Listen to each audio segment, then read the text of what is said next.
So whenever these horrific stories come out, the problem is the question that I ask myself is, how do we speak about this usefully without devolving into virtue signaling outrage?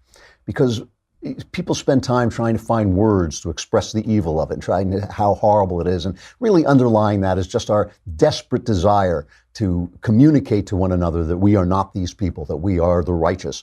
And that's why we just want to express the outrage and describe this in the worst terms we can possibly come up with. And of course, there are no terms. There are no words for something like this. And I'm not righteous. That's the other thing. No one is righteous. No, not one. And I'm not righteous. And I'm not trying to signal to you that I am a righteous person. But I think we all know what this is. We all know this is satanic evil. We all know that this is the depths of evil. So I want to I was thinking, like, how do you talk about this in a useful way? And I'm not a Catholic, though I am very friendly with Catholic theology. But let me just talk about some of this stuff. I mean, every mailbag day, I make the same joke. I say that these answers will change your life, possibly for the better. And the basis of that joke, as I've explained before, is that when you say to somebody, this will change your life, it is immediately taken as a positive thing. Even if you're talking to Tom Cruise, right, who's the richest, biggest superstar on earth, can have anything he wants, and people treat it. If you say to him, hey, Tom, read this book, it'll change your life, he'll read the book. He will read the book. Why? Because all of us know that we are not who we're supposed to be. This raises profound questions. That means, who is it that you're supposed to be? What is the perfect Andrew or John or Mary who you are not?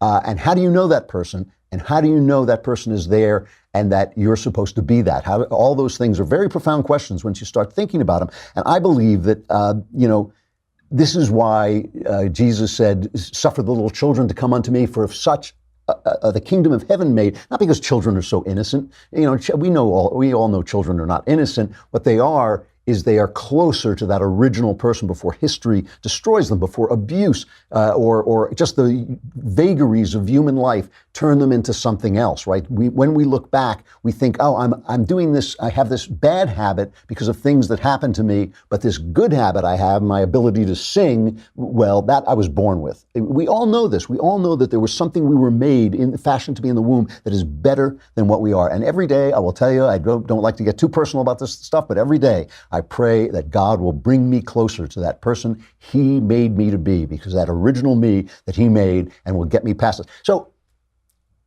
this Sunday, I experienced a small miracle.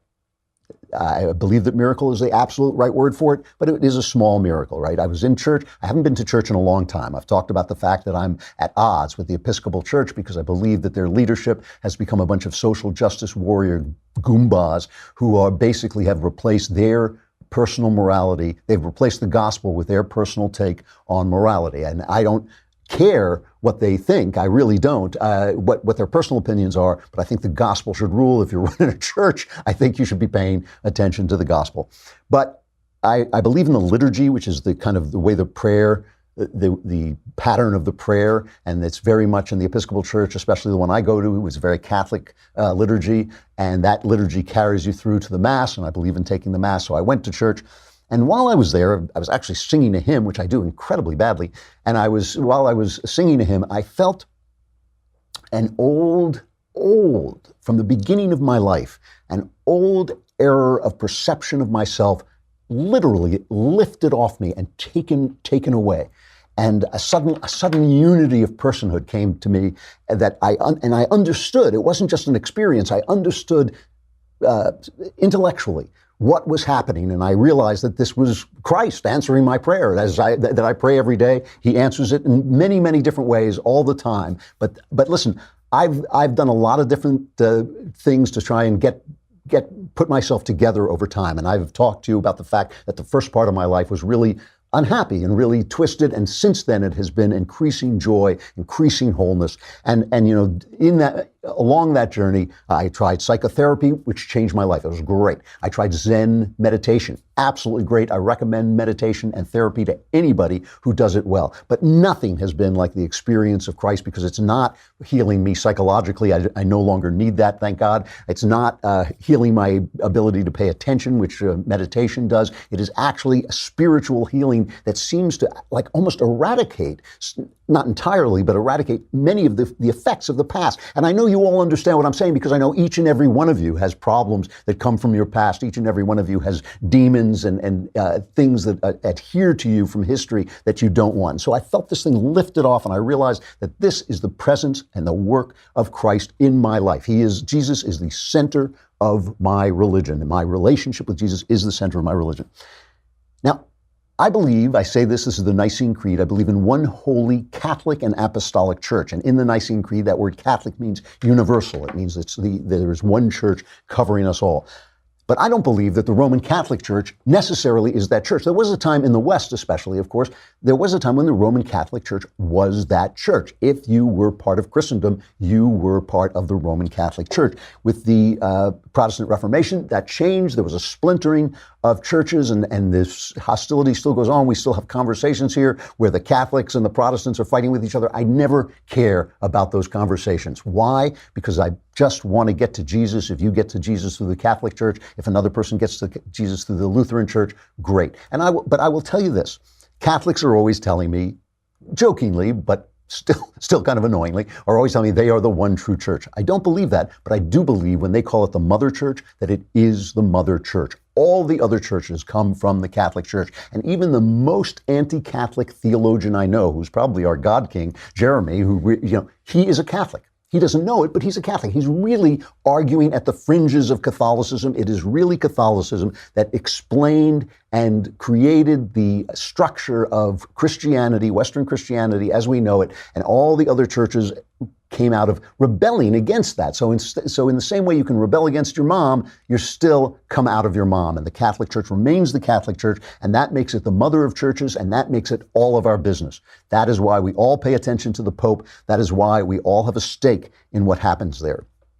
And when you look at what happened in these Pennsylvania things, and again, I'm not going to get into all the incredible detail, but it had the stamp of true satanic evil. And now, I studied the Holocaust a long time, just trying to understand it as a Jew, just trying to know what that was about. And there are certain things, certain touch that the devil has that just marks these things. It has to do with wit in a way. It has to do with a kind of evil wit. I always say, I'm somebody who doesn't take a lot of things seriously. I make a lot of jokes about a lot of things.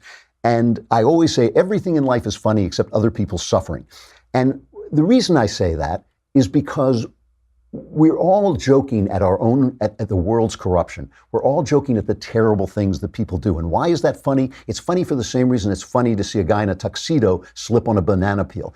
Same thing I started out by saying. We all know we're supposed to be something better than we are. And when we see a politician taking money and selling services, when we see people abusing each other, there's something like funny about watching somebody who should be an angel descending into corruption.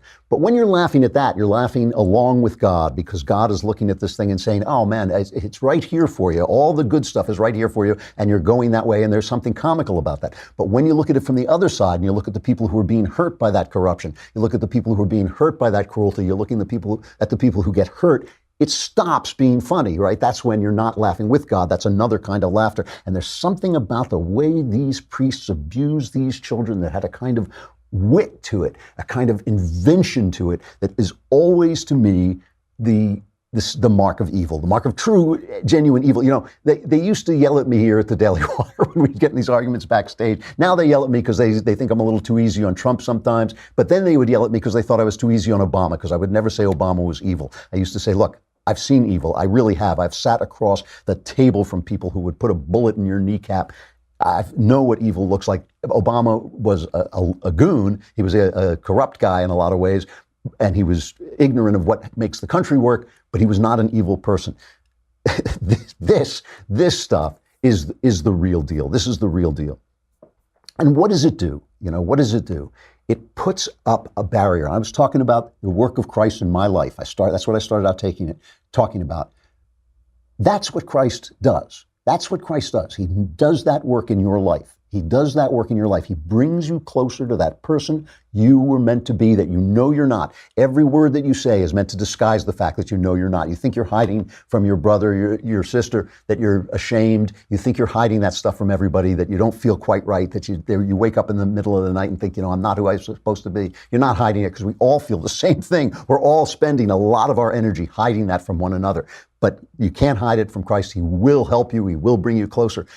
But when you can look at the Catholic Church and say that this is what it is, that the mother of churches is this, that gets in the way. That, what's the word? Disgraces the word of God. I won't say it. Let Jesus say it. This is what he said. He said, "What sorrow awaits you, you teachers of religious law, and you Pharisees, hypocrites, for you shut the door of the kingdom of heaven in people's faces. You won't go in yourselves, and you won't let others enter either. What sorrow awaits you, teachers of religious law, and you Pharisees, hypocrites, for you cross land and sea to make one convert, and then you turn that person into twice the child of hell you are yourselves." So listen, I listen to Catholics. You know what? Let's pause here for just a minute, and CBS had interviews with the victims. Just pause here just a minute and let them talk about what happened to them when they were children. And you'll see they're grown-ups, and one of them is the mother of a boy who died, and it starts with her. My son was 15 when it started. His hell was right here on earth. Judy Devon says the death of her son Joey 3 years ago can be traced to what happened to him as a teenager. Because of the way he was, and I'm not going to say abused, I'm going to say the way he was raped. At age 17, his back was injured. There was nothing they could do surgically. And because of the pain medication, his death was caused by an accidental overdose. The word abuse gets thrown around. We're talking rapes. Julianne Bortz and Mary McHale both say they were molested by priests at their Catholic high schools. My abuser, when he took his collar off, he told me that he could do whatever he wanted to do. And you believed him, your child. And I believed him, yeah. The collar is still a trigger for me. They murdered something in me. Something died. Everything I believed died.